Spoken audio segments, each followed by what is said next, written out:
I am very happy to have the Dr. Sudhir Bhave. तो मैं कहूँगा कि 90% केसेस में कम से कम पेरेंट्स से कंप्लेंट आती है कि डॉक्टर साहब मोबाइल का इस्तेमाल बहुत करता है या बहुत करती है। आपको क्या लगता है सर, आजकल ये जो शॉर्ट रील्स का इन यूट्यूब शॉर्ट्स, ये जो एक पैटर्न आया नए वीडियो का 1 मिनट 1.5 मिनट, इनका कितना रोल है लोगों के अटेंशन स्पैन कम होने में और क्या कारण हो सकते हैं सर? क्या होता है कि आजकल इंस्टेंट ग्रेटिफिकेशन का ज़माना है, लोग कहते हैं टेस्ट मैच में मिलने वाला आनंद और एक 20 ओवर्स में मिलने वाला आनंद, राइट। कि सोने के कम से कम 1 घंटा पहले स्क्रीन का इस्तेमाल नहीं होना चाहिए। 1 घंटा पहले What is the number of hours that you would recommend that a person should use mobile phone? कि 2 साल के पहले स्क्रीन दिखाया न जाए। 2 साल की उम्र के पहले तो आप भी बच्चों के सामने स्क्रीन केवल तभी इस्तेमाल करें जो बहुत ही आवश्यक है। Children are disciplined by love and praise and not blame and punishment. Hello friends, आप सभी का स्वागत करता हूं mental health with doctor Harkishan Mamtani के सेकंड पॉडकास्ट में। पहले पॉडकास्ट को आपने बहुत अच्छा रिस्पांस दिया, उसके लिए आप सभी का बहुत बहुत धन्यवाद। हमने पहले पॉडकास्ट में बात किया था doctor Shekhar Seshadri sir say about parenting. अगर वो पॉडकास्ट आपका मिस हुआ है तो आप ज़रूर देख सकते हैं उसको। आज हम हमारी इस सीरीज़ का सेकंड पॉडकास्ट रिलीज़ कर रहे हैं, जिसमें हमारे साथ आए थे डॉक्टर सुधीर भावे सर। सुधीर भावे सर को सेंट्रल इंडिया में कौन नहीं जानता। वो टॉर्च बेयरर ऑफ साइकाइट्री हैं सेंट्रल इंडिया में, इनफैक्ट पूरे इंडिया में। Sir NKP Salve institute of medical sciences के साइकाइट्री डिपार्टमेंट के प्रोफेसर और हेड हैं। साथ ही उन्होंने साइबर साइकाइट्री पर वर्ल्ड की पहली बुक एडिट की है। उसके साथ ही सर ने Indian national guidelines for screen time usages भी ऑथर की है। तो जाहिर सी बात है, सर के साथ मोबाइल फ़ोन पर बात करना तो बनता है, क्योंकि आज के डेज में हम देखते हैं मोबाइल फ़ोन से हम घिरे हुए हैं। मेरी ओपीडी में भी कई पेरेंट्स आकर यही कंप्लेन करते हैं, डॉक्टर साहब मेरा बेटा दिन भर मोबाइल में बैठा रहता है। तो सर से हमने डिस्कस किया किस तरह से मोबाइल फ़ोन यूजेज बढ़ रहा है, इसके क्या कारण हो सकते हैं, क्या रेड फ्लैग्स हो सकते हैं जिससे हम पहचानें कि मोबाइल फ़ोन यूजेज ज़्यादा हो रहा है, और फाइनली किस तरह से हम उसको एड्रेस कर सकते हैं, कैसे हमारे मोबाइल फ़ोन एडिक्शन को कर्ब कर सकते हैं। तो चलिए देखते हैं सुधीर भावे सर से हमारी क्या बात हुई।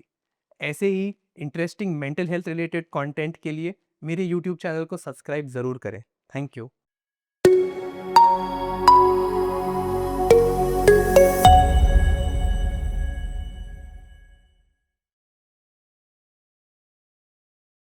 Good afternoon, sir. I am very happy to have the Dr. Sudhir Bhave, the forefront runner of psychiatry in Central India and possibly India. It is a pride and privilege to have you here on my show. Thanks a lot. Same here. Thank you. Right sir.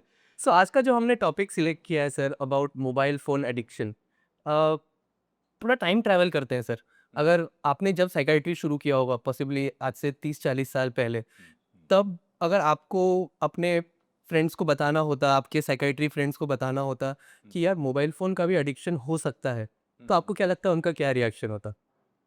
खैर एक तो बता दूं कि मैंने 38 साल पहले practice शुरू की तो उस समय मोबाइल फ़ोन था ही नहीं। करें। मोबाइल फ़ोन आए 20-25 साल पहले। राइट। और तब की अगर मैं बात करूं तो जब मोबाइल फ़ोन्स आए तो तब एडिक्शन ये थॉट कहीं सीन पे नहीं था, क्योंकि एक तो उस समय स्मार्टफोन्स नहीं थे, क्योंकि basically addiction came with smartphones. Correct. तो उसके पहले वो सिंपल अपना वो कीपैड वाले फ़ोन्स आते थे, उसको एडिक्शन नहीं होता था। तो उस समय एडिक्शन टू मोबाइल फ़ोन एक कंसेप्ट ही नहीं था, करेक्ट, करेक्ट। बाद में आया। आई थिंक ये जो बिहेवियरल एडिक्शन का कॉन्सेप्ट है वो साइकाइट्री में फेयरली रिसेंट है। तब सिर्फ सब्सटेंसेस का एडिक्शन माना जाता था, अल्कोहल, सिगरेट्स या कैनबिस, सब्सटेंसेस या फिर गैम्बलिंग, गैम्बलिंग, राइट। और स्मार्टफोन या स्क्रीन्स ये तो सीन पे ही नहीं थे उस समय। राइट। बट उस समय भी काफ़ी डिफिकल्ट होता होगा ये बिलीव करना सर कि कोई एक गैजेट को इतना एडिक्टिव हो सकता है। आजकल मुझे लोग बताते हैं कि वो बच्चे, छोटे-छोटे बच्चे दिन भर मोबाइल फ़ोन में समय बिता रहे हैं। तो उस समय कितना ये बिलीवेबल होता था कि लोग दिन भर एक ही गैजेट के पास अपना पूरा समय बिताएँगे सर? नहीं, सही बात है। क्या है, टेक्नोलॉजी जैसे इवॉल्व हुई, यानी आज अगर हम देखते हैं कि स्क्रीन एडिक्शन क्यों होता है, तो उसके कारण हमको बहुत सारे दिखते हैं। यानी स्क्रीन पे रैपिडली चेंजिंग इमेजेस, बहुत अट्रैक्टिव इमेजेस, फिर the shear I mean vast variety of material available. यानी रील्स हैं, शॉर्ट्स हैं, एक्टर्स हैं, एक्ट्रेसेस हैं, सेलिब्रिटीज़ हैं, उनके उनके कारनामे, उनकी सही गलत बातें, तो देखने लायक बातें इतनी ज़्यादा बढ़ गई हैं, and that is what attracts people. Right, यानी अगर अट्रैक्टिव चीज़ न होती स्क्रीन पे तो एडिक्शन होता ही नहीं। Correct. Basically screen intrinsically attractive होना हुँ, और उस पे इतना सारा मटेरियल जो कि पोटेंशियली एडिक्टिव है, हुँ, वो अवेलेबल होना राइट। और वो समय के साथ बढ़ता जा रहा है। हुँ, बिल्कुल देख रहे हैं। Right sir. आप अपने क्लिनिक में किस तरह का आपका एक्सपीरियंस रहा है सर? मतलब कितना फ्रीक्वेंटली आप ये मोबाइल फ़ोन रिलेटेड प्रॉब्लम्स अपने क्लिनिक में, अपनी प्रैक्टिस में देख रहे हैं सर? ये प्रॉब्लम बहुत ही कॉमन है। यानी अगर मैं बच्चों की बात करूं तो मैं ऐसा कहूँगा कि अगर मैं 10 बच्चों या किशोर वयीन लड़के लड़कियों को क्लिनिक पे देखता हूँ एज ए पेशेंट, तो मैं कहूँगा कि 90% केसेस में कम से कम पेरेंट्स से कंप्लेंट आती है कि डॉक्टर साहब मोबाइल का इस्तेमाल बहुत करता है या बहुत हुँ, करती है। दैट इज यानी दिन में 4-4, 6-6, 8-8 घंटे मोबाइल का इस्तेमाल। मैंने ऐसे केसेस देखे हैं कि जहाँ पेरेंट्स क्लेम करते हैं कि ये 24 में से 14 घंटे स्क्रीन देखता रहता है, तो बहुत ही पावन होता है। और उसमें बुद्धू बच्चे, होशियार बच्चे जिनको अच्छे नंबर आ रहे हैं, कम नंबर आ रहे हैं, शायद कोई भी बचा नहीं है इनमें से। केवल बच्चों की बात नहीं करूँगा, एडल्ट्स की भी बात करूँगा। यानी बहुत बार मेरे पास जो कपल्स आते हैं, तो एक बड़ी आम कंप्लेंट होती है कि डॉक्टर साहब ये दिन भर मोबाइल पे ही लगी रहती है, ये रात को देर तक मोबाइल देखते रहते हैं, ठीक है, सोना ही नहीं चाहते हैं। राइट, तो ये स्क्रीन का इस्तेमाल बहुत ही कॉमन हो गया और जैसा कि हम सब लोग जानते हैं अब एक बहुत बड़ा चिंता का विषय बन चुका है। मतलब सर आप बता रहे हैं चिंता का विषय तो होना ही चाहिए बिकॉज़ आप बता रहे हैं बच्चों में काफ़ी कॉमन है, up to 90% is a very huge number for someone to see such prevalent, such rampant use of mobile phones. अगर हम डिस्कस करें सर कि किस तरह के मेंटल हेल्थ इश्यूज़ हो सकते हैं मोबाइल फ़ोन के ज़्यादा यूज़ करने से, तो आप क्या कहेंगे सर? मेंटल हेल्थ इश्यूज बहुत सारे हैं क्योंकि अल्टीमेटली एडिक्शन सिग्निफिकेंटली एक साइकोलॉजिकल फिनोमेनन है apart from the biology of the brain. अब मेंटल हेल्थ इश्यूज क्या होंगे, ये मैं कहूँगा ये उम्र पर डिपेंड करता है। जैसे बहुत छोटे बच्चे अगर हम देखते हैं, इन्फेंट्स हैं या जिनको हम टॉडलर्स कहेंगे, 2 3 4 साल तक की उम्र के बच्चे, तो वहाँ पे जो मेंटल हेल्थ इश्यूज अगर हम देखें तो स्क्रीन के ज़्यादा इस्तेमाल से बच्चों में भाषा के विकास में धीमापन आ जाता है, लैंग्वेज डेवलपमेंट डिले हो जाएगा या सोशल कम्युनिकेशन स्किल्स जो हैं, जैसे घर वालों से, बाहर वालों से कैसे चर्चा करनी, एक जो स्किल होती है कि एक दो तरफा संवाद कैसा होना चाहिए, तो उसमें उसका विकास होने की गति काफ़ी धीमी हो जाती है। इंटेलेक्चुअल डेवलपमेंट स्लो हो जाता है, बौद्धिक विकास। तो बहुत छोटे बच्चे तो पढ़ाई में भी कैचअप बहुत स्लोली करते हैं। जिसको हम लोग एडीएचडी कहते हैं, यानी ऐसी समस्या है जहाँ की बच्चे की एकाग्रता या कंसंट्रेशन बहुत कम है, बच्चा बहुत ज़्यादा चंचल है, एक जगह टिक के बैठ नहीं पा रहा है। तो ऐसा देखा गया है पूरी दुनिया भर में कि बहुत छोटे बच्चे को अगर स्क्रीन को एक्सपोज किया जाए ज़्यादा समय तक, बच्चा अगर स्क्रीन ज़्यादा इस्तेमाल करता है, तो ऐसे बच्चों में एकाग्रता कम होना, अति चंचलपना ज़्यादा होना, ये अब काफ़ी बड़ी मात्रा में दिखता है। अगर हम थोड़ा आगे की उम्र की ओर आते हैं, जैसे किशोर अवस्था में है बच्चा, एक 16 17 18 साल की उम्र तक का है, तो ऐसे में जो मानसिक समस्याएं हम लोग पाते हैं तो उसमें एकाग्रता की कमी, पुअर कंसंट्रेशन, पढ़ाई में गिरावट आना क्योंकि बहुत सारा टाइम स्क्रीन पे ही जाता है, वहाँ फिर से सोशल कनेक्टेडनेस कम होना, पेरेंटल अटैचमेंट कम हो जाना क्योंकि अधिकतर समय स्क्रीन पे बिताया जाता है। उसके अलावा ऐसे बच्चे ऐसी बहुत सारी समस्याओं में फंस सकते हैं जो कि एक बहुत बड़ा प्रॉब्लम है। जैसे आजकल हम लोग सुनते हैं साइबर बुलिंग है, बच्चों को ऑनलाइन बुली किया जाना, साइबर स्टॉकिंग है, किसी का पीछा करना साइबर वर्ल्ड में, ये काफ़ी आम बातें हैं। सेक्सटिंग है, अपने आधे अधूरे कपड़ों में अपने इमेजेस दूसरों को भेजना, वीडियोस भेजना, उससे पैदा होने वाले सामाजिक कॉम्प्लिकेशंस, तो ये काफ़ी सारी बातें काफ़ी आम समस्या में पाई जाती, काफ़ी मात्रा में पाई जाती हैं।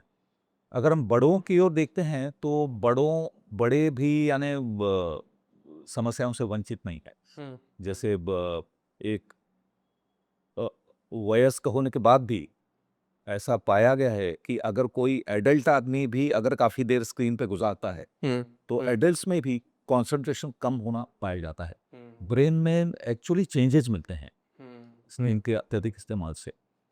वो है फिर स्क्रीन पे अत्यधिक रूप से डिपेंडेंट हो जाना, घर में उस कारण से कलह हो जाना, पति पत्नी में विवाद होना, यहाँ तक कि कई बार फैमिली कोर्ट्स में कई बार मुझे जाना पड़ता है फैमिली कोर्ट में एज ए विटनेस। तो वहाँ पे पति या पत्नी बहुत ज़्यादा फ़ोन का इस्तेमाल करती थी और परिवार को समय कम देती थी, ये कई बार एक विवाद का मुद्दा बन जाता है। तो इस तरह से यानी हर उम्र का जो गट है वो इससे अछूता नहीं है मानसिक समस्याओं से। मतलब आपने बहुत ब्यूटीफुली समराइज़ किया सर, एज ग्रुप के हिसाब से बच्चों में वो डेवलपमेंटल डिलेज़ कर सकता है या एडीएचडी जैसे इश्यूज़ कर सकता है। किशोरावस्था में कहीं न कहीं वो कनेक्टेडनेस लूज़ हो जाता है, तो उससे इश्यूज़ हो सकते हैं और एडल्ट्स भी इससे कहीं न कहीं वंचित नहीं हैं, अभी भी उनको बहुत इश्यूज़ होते हैं। मैंने भी अपनी प्रैक्टिस में ऐसा बहुत देखा है सर कि एडल्ट्स बोलते हैं, डॉक्टर साहब आजकल अटेंशन स्पैन कम हो रहा है। और आपको क्या लगता है सर, आजकल ये जो शॉर्ट रील्स का इन यूट्यूब शॉर्ट्स, ये जो एक पैटर्न आया है नए वीडियो का 1 मिनट, 1.5 मिनट, इनका कितना रोल है लोगों के अटेंशन स्पैन कम होने में और क्या कारण हो सकते हैं सर? इनका काफ़ी बड़ा रोल है। क्या होता है कि आजकल इंस्टेंट ग्रेटिफिकेशन का ज़माना है, लोग कहते हैं। यानी आनंद मिलना है तो बिल्कुल तुरंत मिल जाना चाहिए एक छोटे से कैप्सूल में।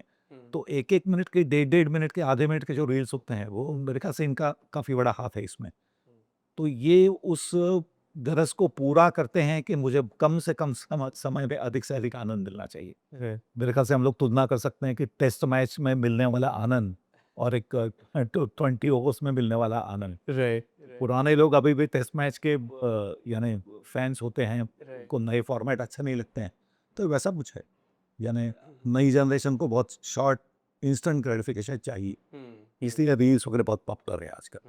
और वो कहीं न कहीं अटेंशन स्पैन भी उतना ही कम कर रहे हैं, बिकॉज़ लोग उतना कॉन्संट्रेट करने में आजकल ध्यान नहीं लगा पा रहे हैं, क्योंकि वो इंस्टेंट ग्रैटिफिकेशन जैसा आपने कहा, उसको सीक करते हैं हर चीज़ में। Right sir. सर इसके अलावा सर एक और बहुत इम्पोर्टेंट मुद्दा है जो smartphone use, technology use, screen time use के साथ जो हम एसोसिएट करते हैं, वो है स्लीप का। स्लीप के ऊपर आपको क्या लगता है, इसका क्या इम्पैक्ट हो सकता है सर? नींद पे काफ़ी इम्पैक्ट है। इनफैक्ट जो गाइडलाइंस है वो कहती हैं कि सोने के कम से कम 1 घंटा पहले स्क्रीन का इस्तेमाल नहीं होना चाहिए, 1 घंटा पहले। यानी अगर आप 11 बजे सोते हैं आमतौर पे, तो 10 बजे आपके सारे स्क्रीन्स बंद हो जाने चाहिए। और जब मैं स्क्रीन कहता हूँ तो उसमें mobile phones, laptops, tablets, TV सारा ही आता है। होता यह है कि ये मेरे ख्याल से हर व्यक्ति की जानने लायक चीज़ है कि स्क्रीन 2 तरह से अपनी नींद को कम करते हैं। एक तो ये है कि स्क्रीन जो होते हैं वो हम लोग कहते हैं एलईडी पावर्ड होते हैं। लाइट एमिटिंग डायोड, आजकल एलईडी लाइट्स हर जगह दिखते हैं। तो एलईडी पावर्ड होते हैं और एलईडी पावर्ड स्क्रीन्स में से एक ब्लू लाइट नाम की एक लाइट आती है, ब्लू लाइट। तो ब्लू लाइट जो है अपने मस्तिष्क में जो नींद की प्रक्रिया को शुरू करने वाला हार्मोन है, मेलेटोनिन नाम का एक हार्मोन होता है, तो उसको दबाती है। तो ब्लू लाइट चूंकि नींद वाले हार्मोन को दबाती है तो उससे नींद डिले हो जाती है। तो आमतौर पे इससे 2 ही घंटे का फर्क पड़ता है। यानी अगर आप सोने तक स्क्रीन इस्तेमाल कर रहे हो तो आपकी नींद लगभग 2 घंटे से पोस्टपोन हो जाएगी। और दूसरा ये होता है कि जब भी हम लोग स्क्रीन देखते हैं तो स्क्रीन पे स्वाभाविक है कि कुछ ना कुछ रोचक या इंटरेस्टिंग चीज़ ही देखेंगे। मैं जानबूझ के कोई बोरिंग चीज़ तो देखूंगा नहीं। फिर क्या होता है, रोचक चीज़ अगर देखूंगा तो वो मेरे ब्रेन को हम कहते हैं अराउज करेगी, मस्तिष्क को अराउज करेगी, उसको उत्तेजन देगी। तो जो भी चीज़ अपने दिमाग को उत्तेजित करेगी सोने के पहले, वो अपने को सोने से रोकेगी। तो इन 2 कारणों से स्क्रीन के इस्तेमाल से अपनी नींद डिले होती है। अब कई बार तो मैं एक हास्यास्पद चीज़ देखता हूँ कि बहुत लोग मुझे कहते हैं कि डॉक्टर साहब मैं सोने के पहले तो स्क्रीन इस्तेमाल नहीं करता, लेकिन बीच में नींद खुल गई तो फिर मैं स्क्रीन देखता हूँ।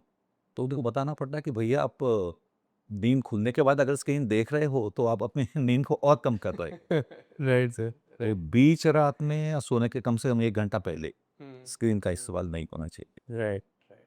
एक बहुत ही इम्पोर्टेंट मैसेज दिया आपने सर हमारे दर्शकों को कि सोने से जब आप बेड में जा रहे हैं उसके 1 घंटा पहले से आपका mobile phone usage, screen time usage बंद हो जाना चाहिए। हमारे दर्शकों को जानकर ये अच्छा लगेगा कि आज जो हमारे गेस्ट हैं doctor Sudeep Bhave sir, he was also on the panel of the committee जो एक नेशनल गाइडलाइन सेट कर रहे थे स्क्रीन टाइम यूसेज के लिए। नेशनल लेवल पर ये गाइडलाइन सेट हुई है हमारे लिए। सर वो एक्सपीरियंस कैसा रहा आपका? एक्सपीरियंस काफ़ी अच्छा था। एक 4 साल पुरानी बात है कि हमारी जो नेशनल सोसाइटी है, हमारी यानी मेरी आपकी इंडियन साइकेट्रिक सोसाइटी, तो उसमें एक साइबर साइकोलॉजी कमिटी थी फिर इसका मैं चेयरमैन था राइट। और मुझे जिम्मेदारी दी गई कि मैं नेशनल गाइडलाइंस बनाऊं, national recommendations for screen use. तो उस समय मैंने एक टीम बनाई और हमने ऐसा किया कि दुनिया में जितने मेजर रिकमेंडेशंस हैं, यानी अपना वर्ल्ड हेल्थ ऑर्गेनाइजेशन के रिकमेंडेशंस हैं on screen use, Canadian association of psychiatrist है, अमेरिकन साइकोलॉजिकल एसोसिएशन है, ब्रिटिश एसोसिएशन ऑफ साइकेट्री है। तो इन बहुत सारे विकसित देशों ने अपने अपने रिकमेंडेशंस बनाए। तो एक तो हमने वो सारे स्टडी किए, उनमें कॉमनैलिटीज़ क्या हैं वो हमने देखी और हमने कोशिश ये की कि अपने देश की गरज के अनुसार हमने उसको ढाला है। तो क्या होता है, हर देश का कल्चर, हर देश की संस्कृति, हर देश की गर्जें अलग अलग होती है। करेक्ट। तो भारत में कौन सा इम्प्लीमेंट किया जा सकता है उसको ध्यान में रखते हुए हमने नेशनल गाइडलाइंस बनाई। तो उनको हमने 3 में विभाजित किया था। एक तो था कि infants and very small children up to 4 years, यानी जन्म से लेके 4 साल की उम्र तक के बच्चों के लिए रिकमेंडेशंस। उसके बाद 5 साल से लेके किशोरावस्था के अंतिम चरण तक के रिकमेंडेशंस, यानी 5 साल से लेके 17-18 साल तक। और उसके बाद आखिरी जो उसका हिस्सा था वो था पर्सनल स्क्रीन मैनेजमेंट रिकमेंडेशंस, यानी कोई एडल्ट अगर स्क्रीन इस्तेमाल कर रहा है तो उसके डूज एंड डोंट्स क्या होने चाहिए। तो हर एक के तहत हमने एक 10, 12, 15 रिकमेंडेशंस ईजी टू अंडरस्टैंड, जो कि एक आम जनता समझ सके, जो कि आम जनता के लिए बनाए गए, यानी इसका प्रसार प्रचार एक आम जनता में हो और जो पढ़ के समझ पाएँ, जिसको आसानी से एग्रीमेंट कर पाएँ, जो प्रैक्टिकेबल भी नहीं है वो बहुत कठिन आपने रिकमेंडेशन बना दिए हैं।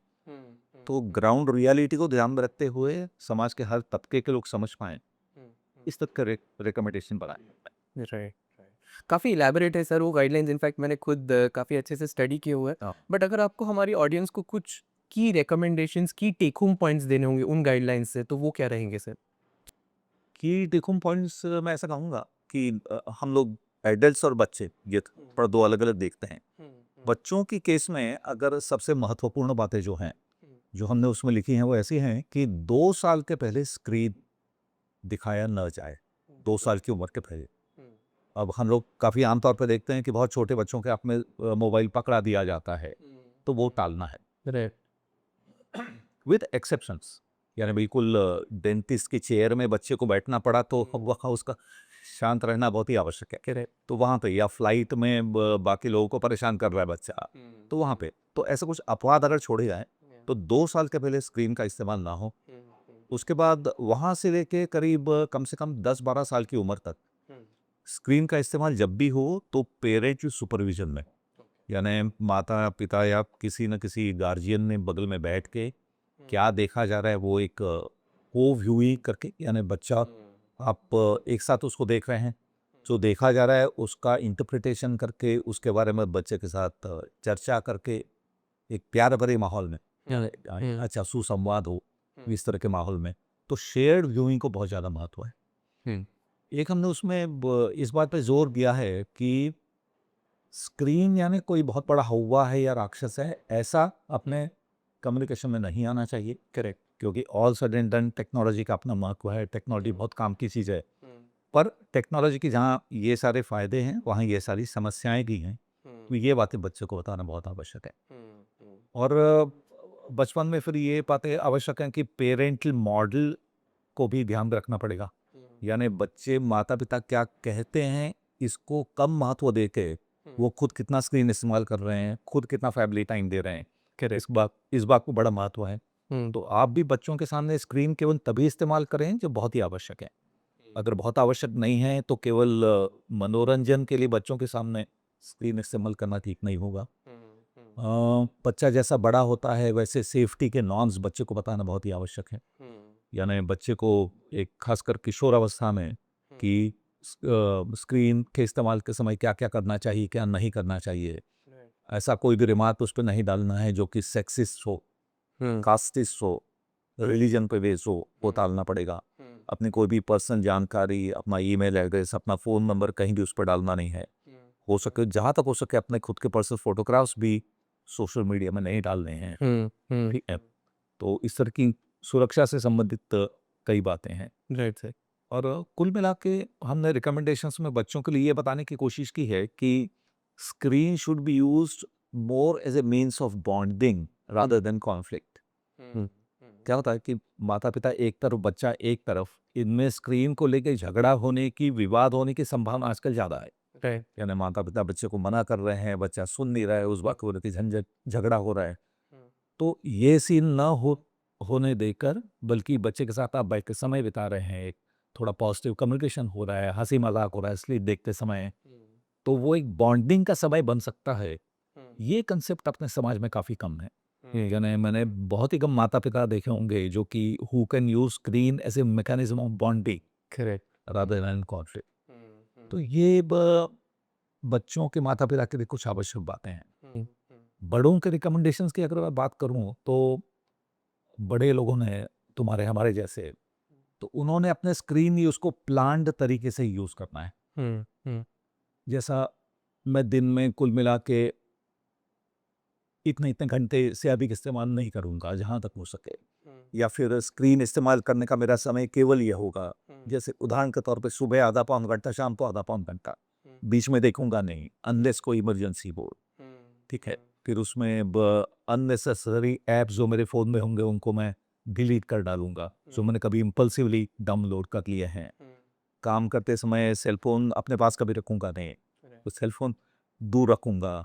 फैमिली के लिए समय निकालना, दोस्तों के लिए समय निकालना, ये कुछ बहुत ही आवश्यक बातें हैं। यानी जहाँ तक मेरा सोशल नेटवर्किंग या फैमिली बॉन्डिंग या अपनी हॉबी डेवलप करने का सवाल है, उसके बीच में मैं स्क्रीन्स को कभी आने नहीं दूंगा। तो ये कुछ मोटा मोटी एक जनरल रिकमेंडेशन है। काफ़ी रेलेवेंट है सर, आपने जो चीज़ें कही वो शायद बहुत छोटी-छोटी हैं, लेकिन अगर उनको इम्प्लीमेंट किया जाए तो मुझे लगता है कि we can go a long way in our life. Because ये कहीं मेंटल हेल्थ इश्यूज़ को कम तो करेगा ही, बट मुझे लगता है हमारी सोशल कनेक्टिविटी को भी एनहांस करेगा, जो बहुत ज़्यादा ज़रूरी है। Sir sir right sir. Sir एक बहुत ही विवादित सवाल है सर, जो मुझे लगता है कि हमेशा it is a talk of the town. मैं फैमिली गैदरिंग्स में जाता हूँ, वहाँ मुझसे पूछा जाता है कई लोगों द्वारा, और कई न्यूज़ चैनल्स वगैरह पे भी मैं डिबेट्स देखते रहते हैं about the number of hours. What is the number of hours that you would recommend that a person should use mobile phone? ये सवाल मुझसे कई बार पूछा जाता है, खासकर माता पिता ये सवाल कई बार पूछते हैं कि डॉक्टर साहब कितने घंटे बच्चे को फ़ोन देना चाहिए। अब इसका ऐसा है कि इसका सीधा सीधा उत्तर नहीं है। करेक्ट। यानी जनता के लिए बहुत आसान हो जाए अगर हम साइकियाट्रिस्ट कह दें कि 2 घंटे से अधिक इस्तेमाल मत करो या 1 घंटे से अधिक मत करो। But it can't be that simple. Right. क्योंकि क्या होता है कि सेल फ़ोन का यूज़, स्क्रीन का इस्तेमाल, यानी कुछ बहुत काम की चीज़ों के लिए भी होता है। अब हम लोगों ने कोविड एरा से देखा है कि बच्चों की केस में ही अगर देखें तो होमवर्क कई बार स्क्रीन के इस्तेमाल से होता है। होमवर्क के अलावा स्कूल में कुछ असाइनमेंट्स मिलते हैं तो ऑनलाइन ब्राउजिंग करके उसके आंसर निकालने पड़ते हैं। तो इस इस्तेमाल को अगर हम बदल में रखें, यानी एडल्ट्स की केस में जहां हम एक लैपटॉप वगैरह का इस्तेमाल करना पड़ रहा है अपने काम के लिए, दफ्तर के काम के लिए, जी। बच्चों के लिए जहां एकेडमिक्स का काम है, तो उसको अगर हम बदल में रखते हैं, तो मैं ऐसा कहूँगा कि घंटों के टर्म्स में बात नहीं करना चाहूँगा।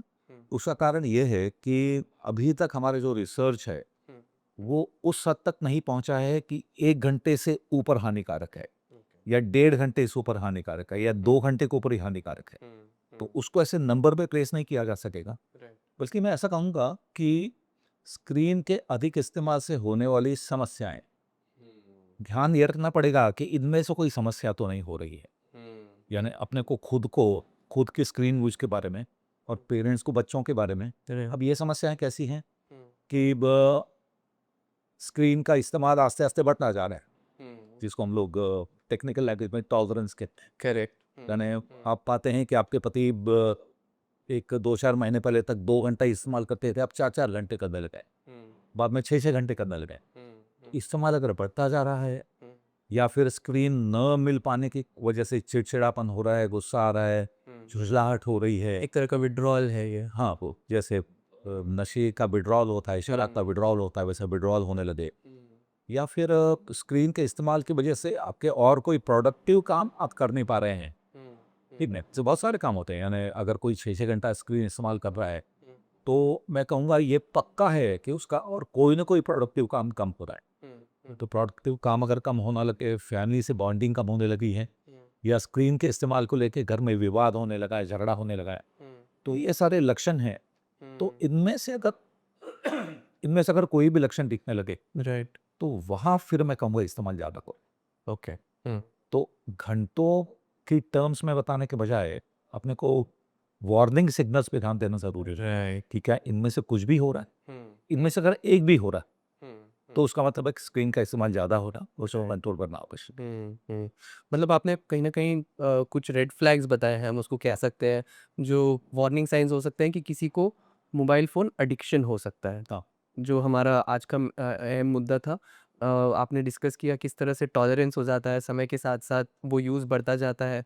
वो उनकी डे टू डे लाइफ़ पर इम्पैक्ट कर रहा है, तो भी वो इंसान जिसको कहते हैं continued use despite knowledge of harm, एक तरह के विथड्रॉल सिम्पटम। तो ये कुछ टेल साइन्स हो सकते हैं जिससे हम कह सकते हैं कि इंसान को मोबाइल फ़ोन एडिक्शन हो सकता है। हाँ, एग्ज़ैक्टली।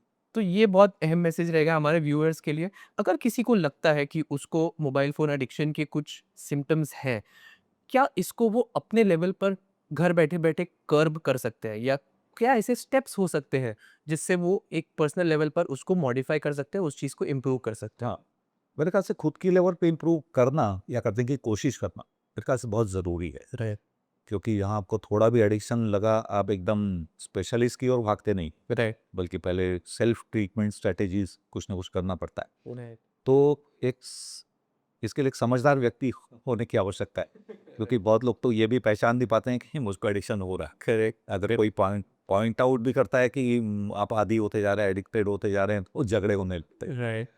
पर ये पहचान लेना कि क्या इनमें से कोई रेड फ्लैग्स, जैसा आपने कहा, या वार्निंग साइन्स अगर दिखने लगें, तो शायद मैं गलत ज़ोन में जा रहा हूँ, ये पहचान पाना। और अगर ऐसा दिखता है, तो उसमें फिर सेल्फ रेगुलेटेड मैकेनिज़्म्स मैं कहूँगा, जी। I mean they should come into play. Right. जैसे फॉर एग्ज़ाम्पल ये तय कर लें कि मैं स्क्रीन का इस्तेमाल केवल 1, 2, 3, 4 इन चीज़ों के लिए ही करूँगा, बाकी उपरीन नहीं करूँगा। मैं केवल एंटरटेनमेंट वाले ऐप्स इस्तेमाल नहीं करूँगा, ठीक है? मैं ब यूट्यूब पे एंटरटेनमेंट देखना बंद करना पड़ेगा मुझे, मैं बंद करूँगा, ठीक है? तो आप स्क्रीन से क्या काम लेना चाहते हैं, ये तय करना पड़ेगा, करेक्ट। किन चीज़ों के लिए इस्तेमाल करूँगा। उसको कौन-सा समय दूँगा, ये तय कर लेना पड़ता पहले ही। नहीं तो फिर ये होता है कि आप कभी भी उठा रहे हो, कभी भी ब्राउज़ कर रहे हो, और फिर दैट किल्स टाइम।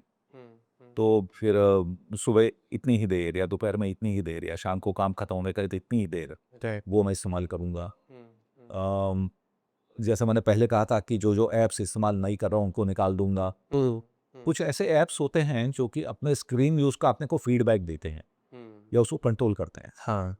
अब जैसे कुछ ऐप्स के अगर नाम लेना चाहूँ, तो ऐप डिटॉक्स, मोमेंट्स, ऐसे कुछ ऐप्स हैं जो आप अपने फ़ोन पे डाउनलोड कर सकते हैं खुद का स्क्रीन यूज़ मॉनिटर करने के लिए।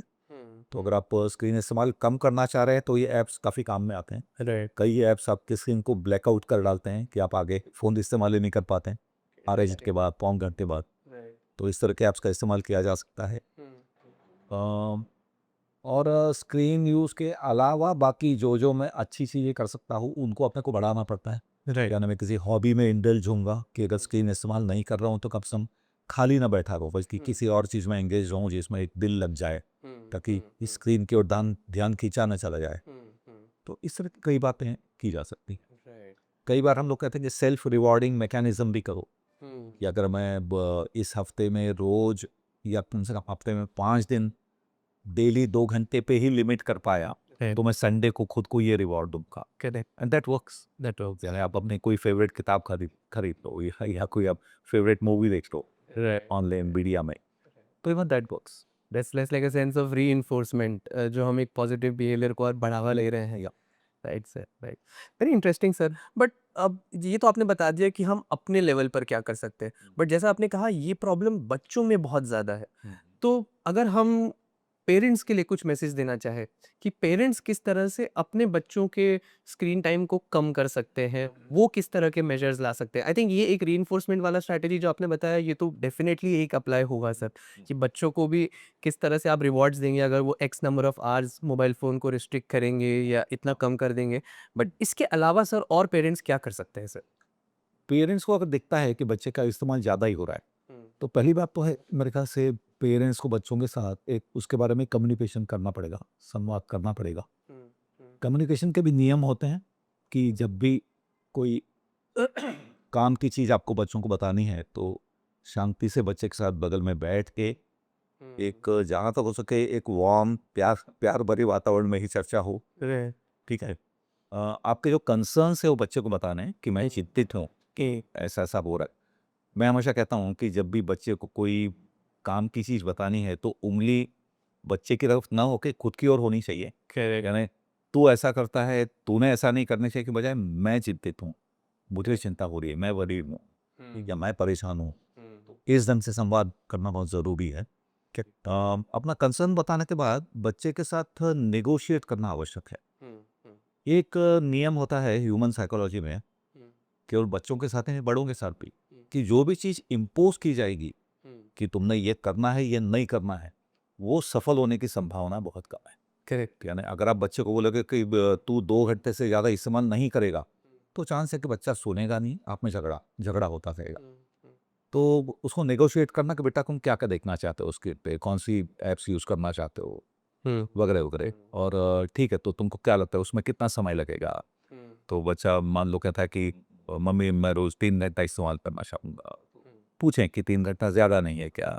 वो तुमको पढ़ाई को इतना समय देना पड़ता है, प्ले को इतना समय देना पड़ता है, तो क्या हम उसको 2 घंटे दिला सकते हैं? तो इस ढंग से एक संवाद के द्वारा नेगोशिएट करके एक कुछ ग्राउंड रूल्स बनाना बहुत आवश्यक है। ग्राउंड रूल्स इम्पोज ना हों, they should be mutually agreed upon. Rule सभी फॉलो लॉन्ग, तो बच्चा आपके डर के मारे इम्पोज किया हुआ रूल 2 दिन फॉलो कर लेगा, हाँ, बट लॉन्ग टर्म सक्सेस अगर चाहिए तो it has to be mutually agreed upon. Correct. तो ये कुछ नियम है जो लागू किए जा सकते हैं। और जैसा आपने बिल्कुल सही कहा कि बच्चों में भी पॉजिटिव रीइंफोर्समेंट टेक्निक्स का इस्तेमाल हो सकता है। करेक्ट। यार बच्चा अगर छोटा है तो आप कह सकते हैं कि बेटा अगर हफ्ता भर में तुमने रोज केवल 2 घंटा इस्तेमाल किया तो तुमको संडे को ये मिलेगा।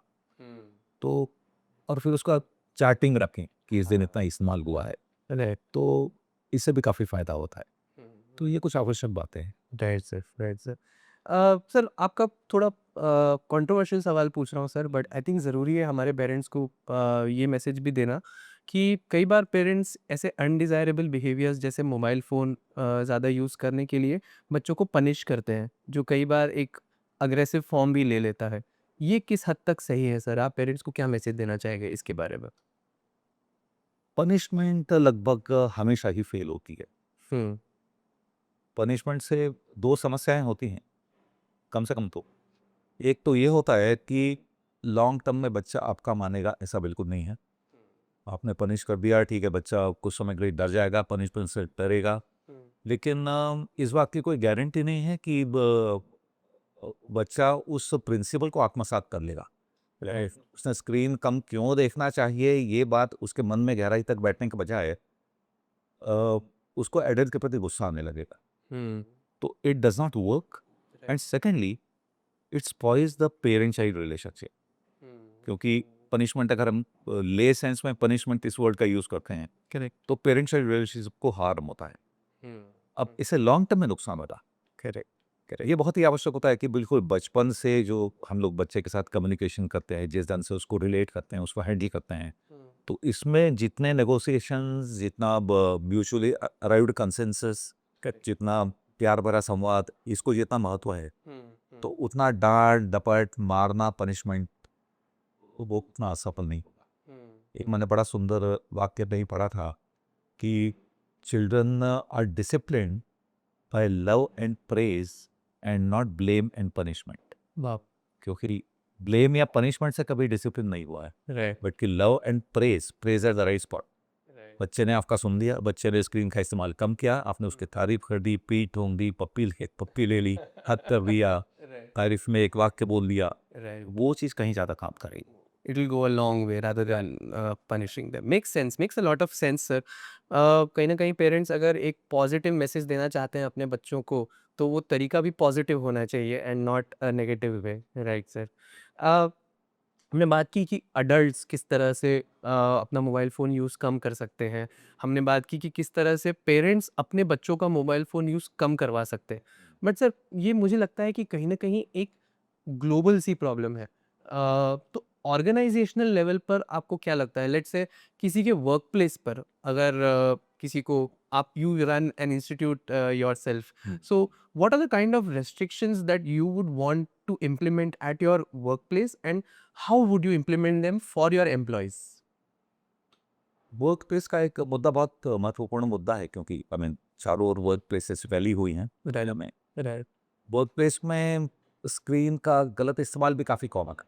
राइट, यानी बहुत जगह ये देखा गया है कि एम्प्लॉयज़ लैपटॉप तो खोल के बैठे हुए हैं अपने क्यूबिकल में, किसी को पता नहीं चल रहा है क्या देखा जा रहा है उसमें। पर हो सकता है उसमें सोशल मीडिया देखा जा रहा हो सकता है फोटोग्राफी देखी जा रही हो सकता है टेक्स्ट सेक्सटिंग हो रहा हो। तो वर्क प्लेस में गलत इस्तेमाल काफ़ी कॉमन है। यानी ऐसी स्टडीज़ हुई हैं, और मैंने कुछ स्टडीज़ देखी हैं जिसमें 70 to 80% ऑफ रिस्पोंडेंट्स, जिन लोगों ने उत्तर दिया है उन स्टडीज़ का, उन्होंने कहा है कि हम काम के अलावा बाकी चीज़ों के ये भी इस्तेमाल करते हैं स्क्रीन्स हमारे वर्क प्लेस में।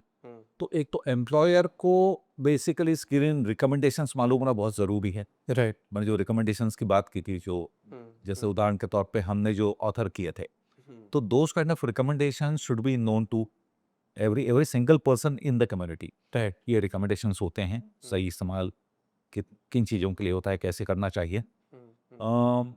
एम्प्लॉयर्स ने एम्प्लॉयज़ के लिए जो काम कर रहे हैं उनके लिए बीच बीच में कुछ इनपुट वाले सेशंस, जैसे वर्कशॉप्स हो गए, लेक्चर्स हो गए, सेमिनार्स हो गए, about the recommendations about the right use and the wrong use, how an inappropriate use can harm the brain, harm the productivity, Right. Harm the personality, mental health issues क्या क्या हो सकते हैं।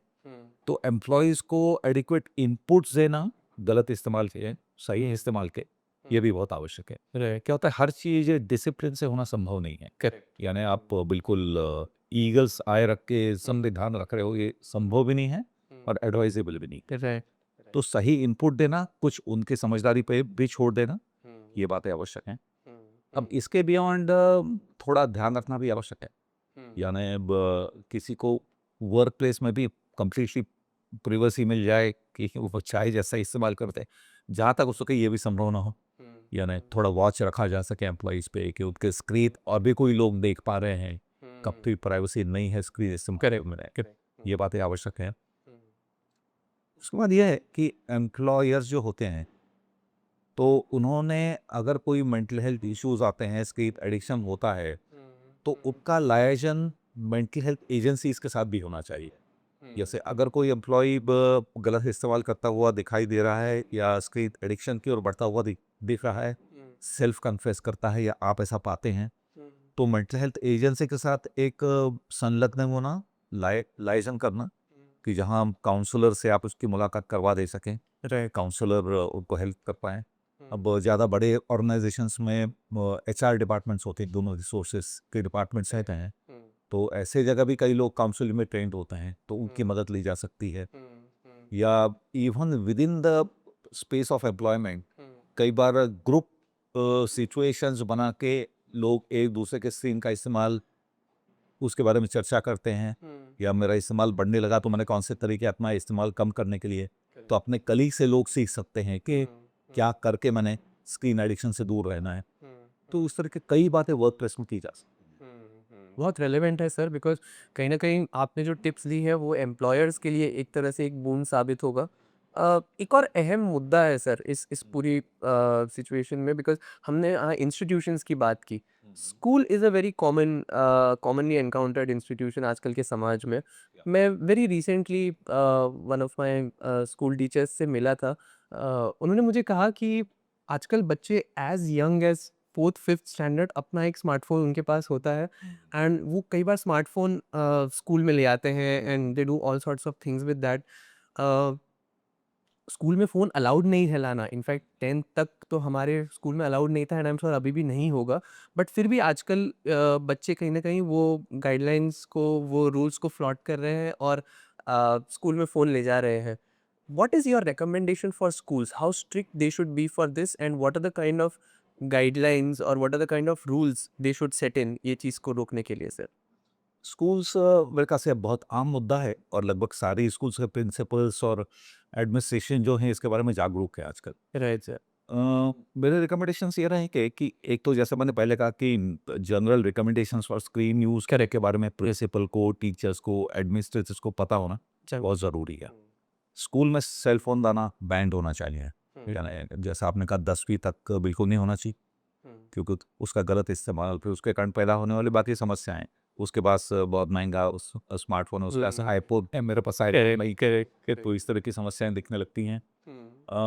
School में भी जो स्क्रीन्स का इस्तेमाल है वो इंटरनेट से कनेक्टेड ना हो।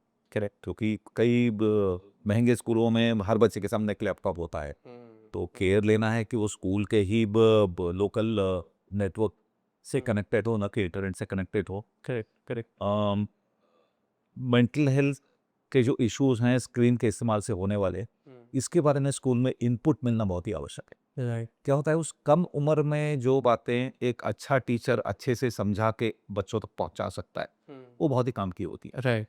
तो अच्छे टीचर्स द्वारा स्क्रीन के अत्यधिक इस्तेमाल से क्या क्या प्रॉब्लम हो सकते हैं, स्क्रीन का सही इस्तेमाल क्या है, गलत इस्तेमाल क्या है, तो इसके बारे में इनपुट देना, इसके लिए स्कूल एक बहुत ही मेरे हिसाब से एक बहुत महत्वपूर्ण माध्यम है।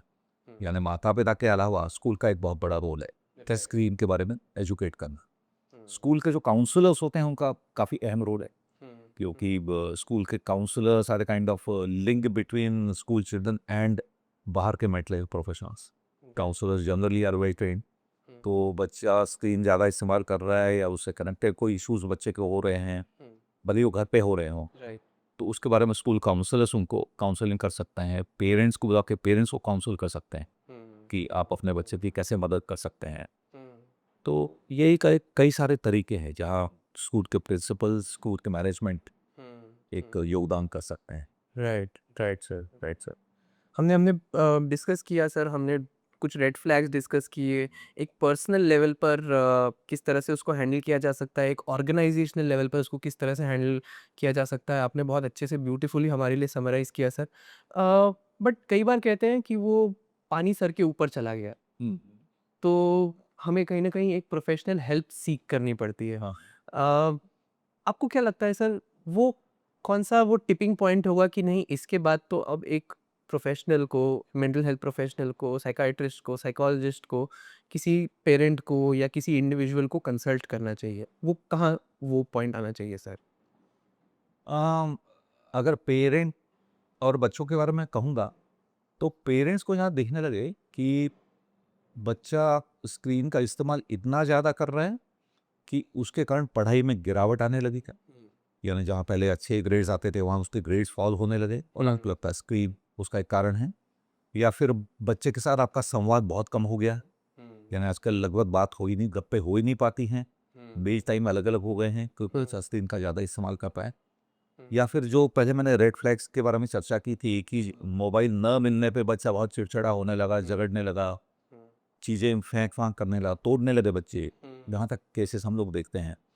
तो जहाँ इस तरह की कुछ सीरियस बातें सामने दिखाई देती हैं और आप उसको संभाल नहीं पा रहे, अधिकतर केसेस में पेरेंट्स को, जैसे आपने कहा कि पानी सिर के ऊपर से चला गया, तो by the time that phase comes बात पेरेंट्स के हाथ के बाहर हो जाती है। करेक्ट।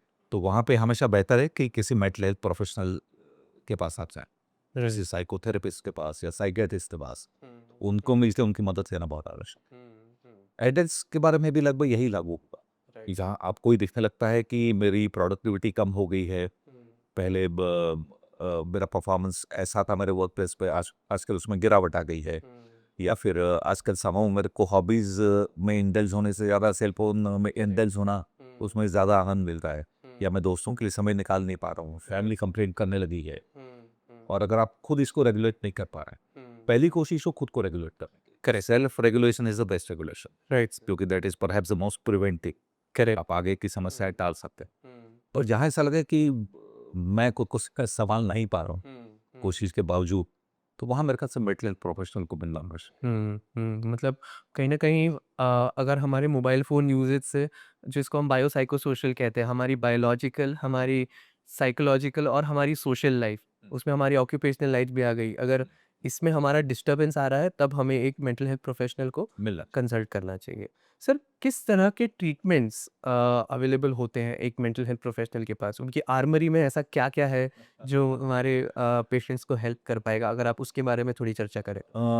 सबसे जो आम ट्रीटमेंट होता है, सबसे असरकारक जो होता है, वो होता है psychological treatment, right sir. Psychotherapy या काउंसलिंग के रूप। Right, right sir.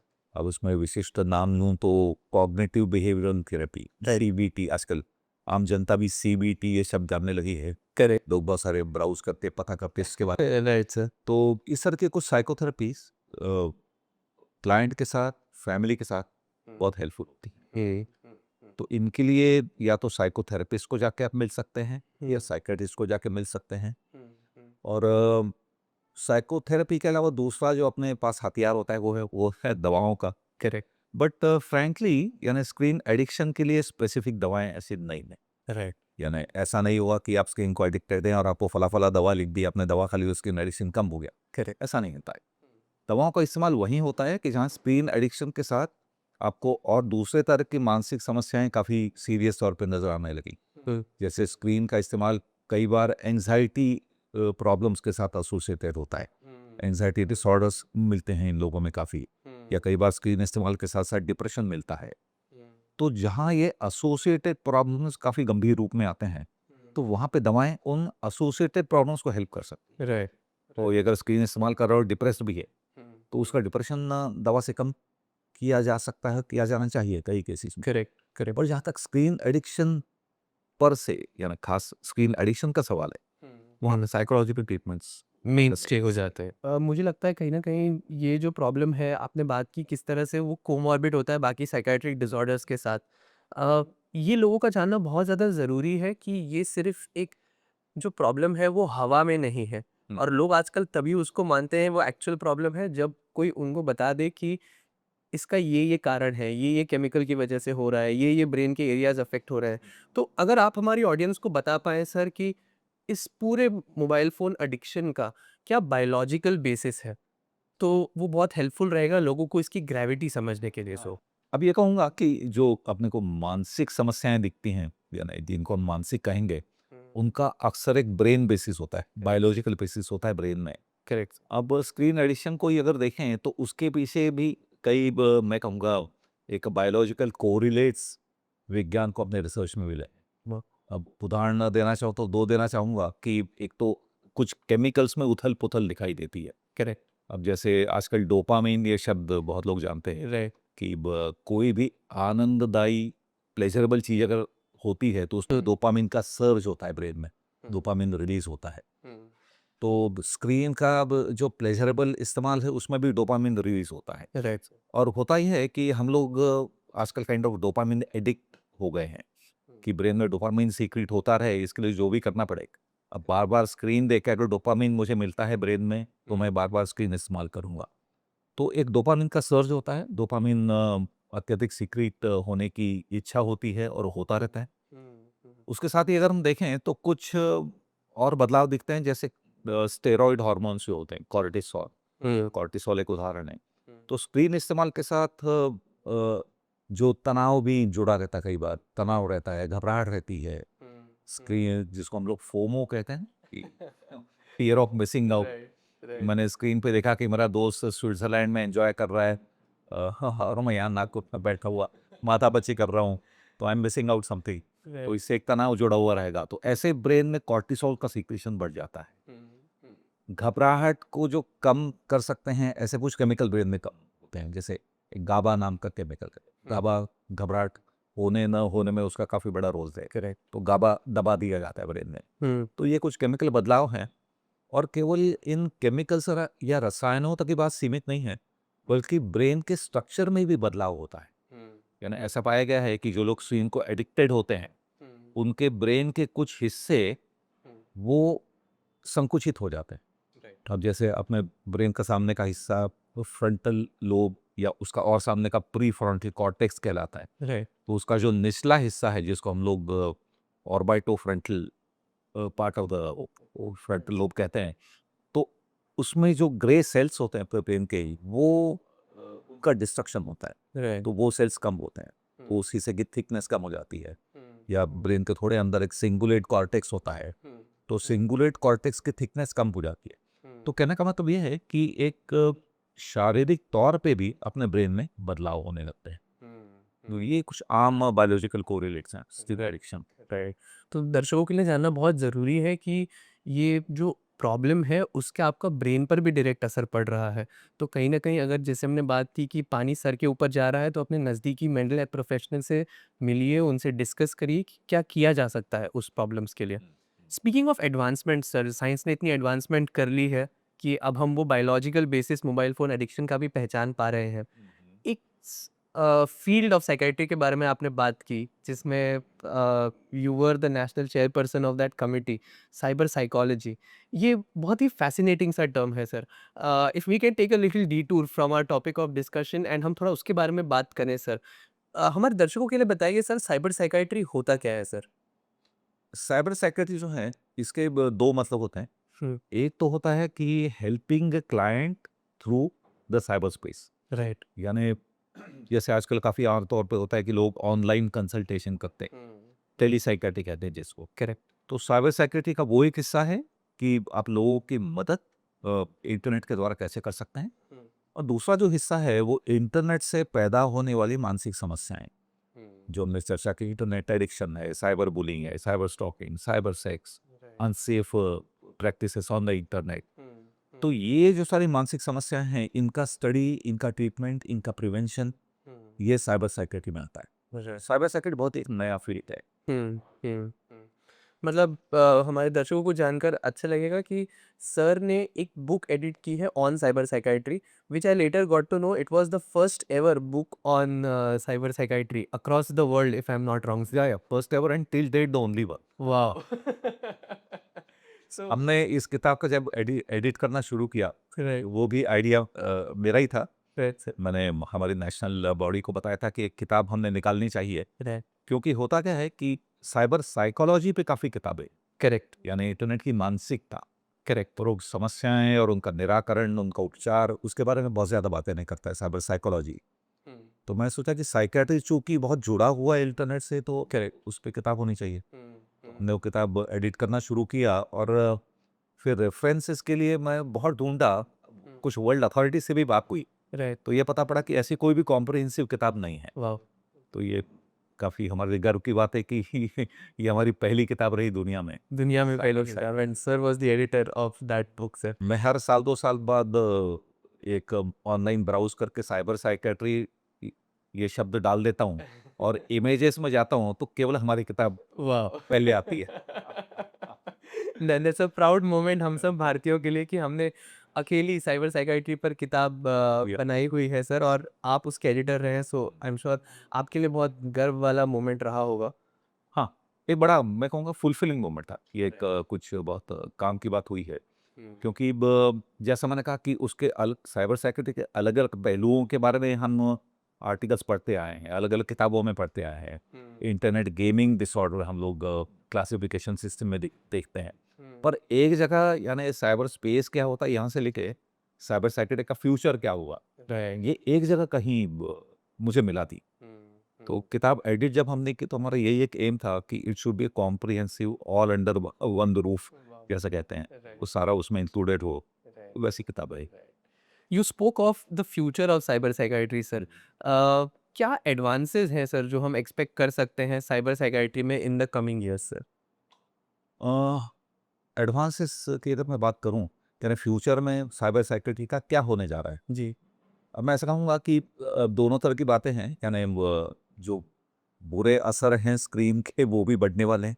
तो साइबर सिक्योरिटी का स्कोप इन टर्म्स ऑफ कौन कौन सी समस्याएं हम पहचानते हैं, उनको कैसे ट्रीट करते हैं, हुँ, ये हुँ, बढ़ता जा रहा है। हुँ, पर दूसरी ओर जो अच्छी बातें होने जा रही हैं साइबर सिक्योरिटी में, वो भी आई मीन बढ़ते हुए सालों के साथ वो भी बढ़ता जा रहा है। हुँ, हुँ, अब समस्याओं की अगर पहले बात करूं, तो इंटरनेट से रिलेटेड जितनी समस्याएं हैं, हुँ, तो उनका प्रमाण बढ़ता ही नजर आ रहा है। राइट, क्या ना, इंटरनेट एडिक्शन अगर हम ओवर द ईयर्स अगर हम देखें, अब हम अगर जाके उसको ब्राउज करें कि 2018 में भारत में कितने एडिक्ट थे और 2024 में कितने थे, हुँ, तो उसमें काफ़ी अंतर दिखेगा। करेक्ट, करेक्ट, तो कई समस्याएं बढ़ती जा रही, इंटरनेट एडिक्शन बढ़ता जा रहा है, साइबर बुलिंग बढ़ रहा है, साइबर स्टॉकिंग बढ़ रहा है। हुँ, साइबर सेक्स बढ़ रहा है, हर तरह के एडिक्शंस। ऑनलाइन शॉपिंग तो हम लोग जाते हैं, यानी आजकल बेचारे रिटेलर्स की मुश्किल हो गई है, तो बहुत सारा शॉपिंग ऑनलाइन होने लगा। करेक्ट है। तो online shopping addiction, online sex addiction, pornography addiction, ये सारी बढ़ती हुई समस्या है, ये चिंता का विषय है।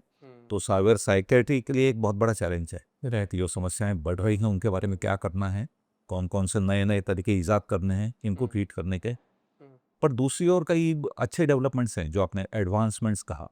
अब एडवांसमेंट्स का डिक्शनरी मीनिंग होगा कि कुछ किसी अच्छी चीज़ की ओर बढ़ना, करेक्ट। तो वो भी इसमें काफ़ी है। अब जैसे मैंने टेलीमेडिसिन का जिक्र की जी।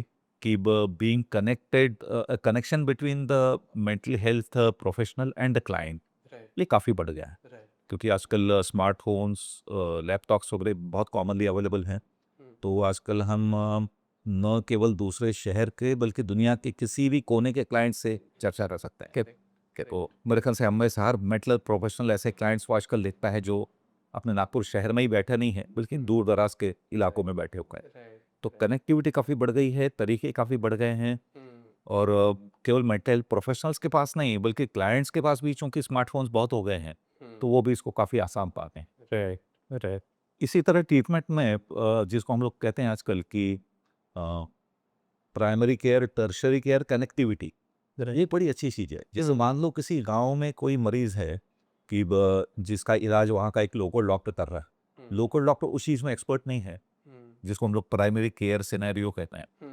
तो वो लोकल डॉक्टर फिर मैं जैसे बड़े शहर में बैठा हूँ, तो हम जैसे लोगों से बात करें कि हम अपने एक्सपर्टीज उनसे शेयर करें, तो इससे हमारी एक्सपर्टीज उन लोगों तक भी पहुंच रही है जो डायब के हमको कंसल्ट नहीं करने। करेक्ट। ये साइबर साइकेट्री की एक बड़ी देन है।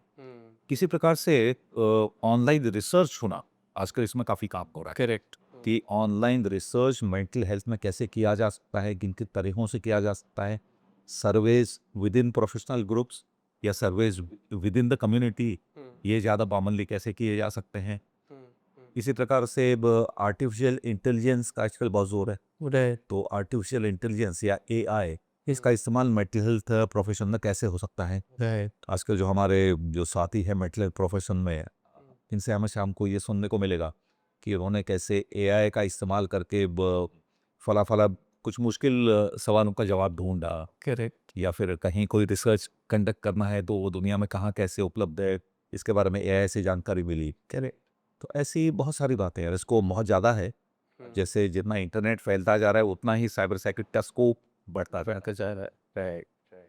मतलब आपने बहुत ब्यूटीफुली बताया सर कि किस तरह से साइबर साइकेट्री का स्कोप बढ़ रहा है। इससे मुझे कहीं न कहीं ये भी एक मैसेज मिलता है सर कि जो टेक्नोलॉजी है, वो एक तरह से हमारे लिए बून है।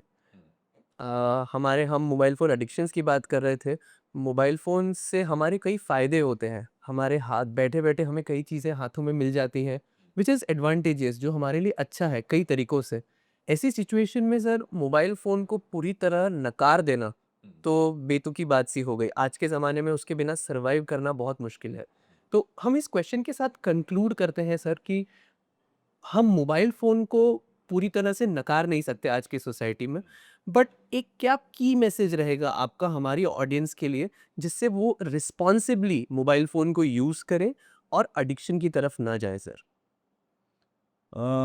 ये आपने बिल्कुल सही कहा कि मोबाइल फ़ोन से आपको स्क्रीन्स यानी इनके फ़ायदे बहुत ज़्यादा हैं। राइट। जैसा कहते हैं कि technology itself does not distinguish between good and bad. Wow! या अब यानी फ़ायदे भी हैं, घाटे भी हैं। अब वो इंडिविजुअल की समझदारी पे है कि वो टेक्नोलॉजी का इस्तेमाल कैसे करता है। राइट। मैं यही कहना चाहूँगा अंत में कि आपका स्क्रीन यूज़ हमेशा प्लान्ड रहे। हुँ। जैसे उदाहरण के तौर पे मैं आपको बता दूँ कि मेरा पर्सनल प्लान ये होता है राइट। कि मैं केवल सुबह और शाम को देखूँगा। ओके। तो कभी मैं आपके मैसेज का जल्दी रिप्लाई ना दे पाऊँ तो बुरा ना मानिएगा। तो मैं केवल सुबह देखूँगा, शाम को देखूँगा, बीच में नहीं देखूँगा। राइट। अ, उस पे भी मैंने लिमिट डाल दी है कि सुबह अधिक से अधिक पौन घंटा, शाम को अधिक से अधिक पौन घंटा। तो विथ अ फ्यू एक्सेप्शंस मेरा इस्तेमाल एक डेढ़ घंटे से अधिक नहीं होता है। और उस डेढ़ घंटे में मैंने ईमेल चेक करना, व्हाट्सएप पे इंपॉर्टेंट मैसेजेस चेक करना, इंपॉर्टेंट एसएमएसेस देख लेना, तो ये सारा उसमें शामिल है। उसके अलावा अगर टाइम बचा तो खुद को थोड़ा खुश रखने के लिए कुछ एंटरटेनिंग देख लिया, कोई यूट्यूब वीडियो देख लिया, राइट। या कोई टेस्टिंग लेक्चर सुन लिया जो मेरे विषय से कनेक्टेड नहीं है, तो ऐसा तो मेरे ख्याल से पर्सनल प्लानिंग बहुत इम्पोर्टेंट है राइट। कि मैं कब देखूंगा, कितना देखूंगा, क्या देखूंगा। अम, इस प्लानिंग के साथ साथ बाकी बातों का प्लानिंग भी उतना ही आवश्यक है कि मैं परिवार को कब कितना समय मैंने कम से कम देना चाहिए। मैंने बाहर नेटवर्किंग में मेरे दोस्तों के साथ नेटवर्किंग में कब कौन सा समय देना है। मैंने फला मेरी हॉबी है तो उसके लिए मैंने कितना समय देना है। मैंने नॉन स्क्रीन रिलैक्सेशन के लिए समय कौन सा कितना रखना है। तो अपने को इन दोनों में तालमेल बैठाना पड़ेगा। राइट। यानी ये नॉन स्क्रीन मैंने जितनी सारी बातें बनाई तो उनके लिए जितना आवश्यक है कम से कम उतना समय निकाल के ये ध्यान रखते हुए कि स्क्रीन कहीं उस पर एनक्रोच तो नहीं कर रहा है। अगर उस पर एनक्रोच कर रहा है तो मैं 1.5 घंटे से भी कम करना चाहूँगा। दोनों में आपस में कोई विवाद ना हो, दोनों टाइप के इस्तेमालों में। ये मेरे ख्याल से बहुत ही आवश्यक है, राइट। क्योंकि family, social networking, pure recreation, offline, मेरे ख्याल से इनको स्क्रीन के इस्तेमाल से कहीं ज़्यादा महत्व है।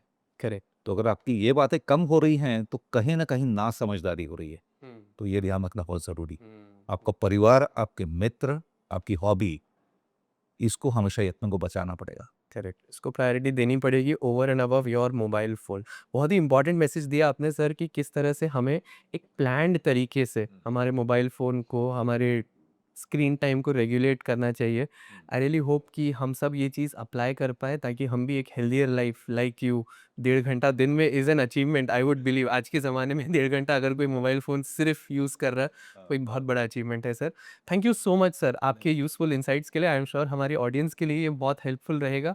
और thank you once again for coming all the way here sir. It was a pleasure discussing. Yes, it was great pleasure for me also। और यहाँ बुलाने के लिए बहुत बहुत धन्यवाद। Thank you sir.